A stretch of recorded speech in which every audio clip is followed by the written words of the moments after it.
পাকিস্তান আরও রাজনৈতিক অস্থিরতার সম্মুখীন হচ্ছে। বৃহস্পতিবার অনুষ্ঠিত জাতীয় ও প্রাদেশিক নির্বাচনে নিজেদের বিজয়ী ঘোষণা করেন সাবেক দুই ঘোর বিরোধী প্রধানমন্ত্রী নওয়াজ শরীফ ও ইমরান খান। কারাবন্দী ইমরান খান সমর্থিত প্রার্থীরা সবচেয়ে বেশি আসন জয়লাভ করে সবাইকে চমকে দিয়েছেন। তাদের সর্বনিম্ন সংখ্যা হল 95। তবে নওয়াজ শরীফের পাকিস্তান মুসলিম লীগ নওয়াজের PMLN প্রার্থীরা তার থেকে অনেক পিছিয়ে রয়েছেন। সাবেক প্রেসিডেন্ট আসিফ আলী জারদারির নেতৃত্বাধীন পাকিস্তান পিপলস পার্টির সমর্থিত প্রার্থীরা আরও পিছিয়ে আছেন। এবারে নির্বাচনে জাদু দেখিয়েছেন ইমরান খান। তাকে রাজনীতি থেকে সরানোর জন্য সর্বাত্মক চেষ্টা করা হয়েছে। তবে কারাগারে তিনি প্রমাণ করেছেন বর্তমান প্রেক্ষাপটে তিনি দেশের মধ্যে সবচেয়ে জনপ্রিয়। ফলে তিনি নিজেকে বিজয়ী ঘোষণা করেন। এদিকে নওয়াজ শরীফের দল একক দল হিসেবে সবচেয়ে বেশি আসন পেয়েছেন।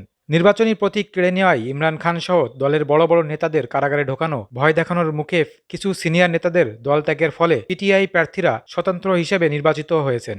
শুধু দলীয়ভাবে নয়, স্বতন্ত্র হিসেবে তারা সবচেয়ে বেশি আসন পেয়েছে। নওয়াজ শরীফ বলছেন, যেহেতু তার দল একক সংখ্যাগরিষ্ঠতা অর্জন করতে পারেনি, তাই তারা জোট সরকার গঠনের জন্য অন্যান্য দলের সাথে আলোচনা করবে। 265 আসনের মধ্যে অন্তত 3/4 ফলাফল ঘোষণার পর নওয়াজ শরীফ এই ঘোষণা করেন। বিশ্লেষকরা বলছেন, এককভাবে নির্বাচনে কেউ জিতবে না। এর ফলে অর্থনৈতিক সংকটের মুখে থাকা পাকিস্তান আবারও গভীর রাজনৈতিক মেরুকরণের সম্মুখীন হবে। শুক্রবার নওয়াজ শরীফ লাহোরে তার বাসভবনের বাইরে সমর্থকদের উদ্দেশ্যে বলেন, PMLN হল পাকিস্তানের সবচেয়ে বড় একক রাজনৈতিক দল। আসন্ন বড় ধরনের বিপদ থেকে দেশকে রক্ষা করাই আমাদের দায়িত্ব।